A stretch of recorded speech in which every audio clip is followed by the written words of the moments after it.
Isang parcel galing naman sa TikTok. In order ang aking sawa para din sa akin to, para sa sasakyan.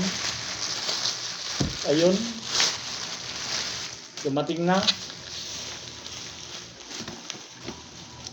Foam cleaner. Hindi.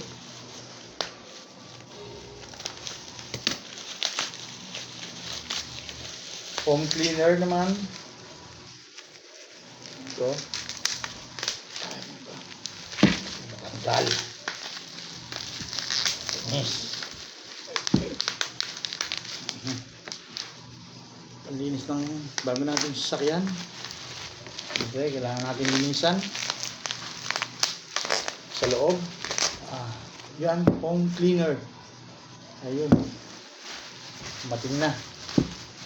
Buy one, take one. Foam cleaner. Ayos.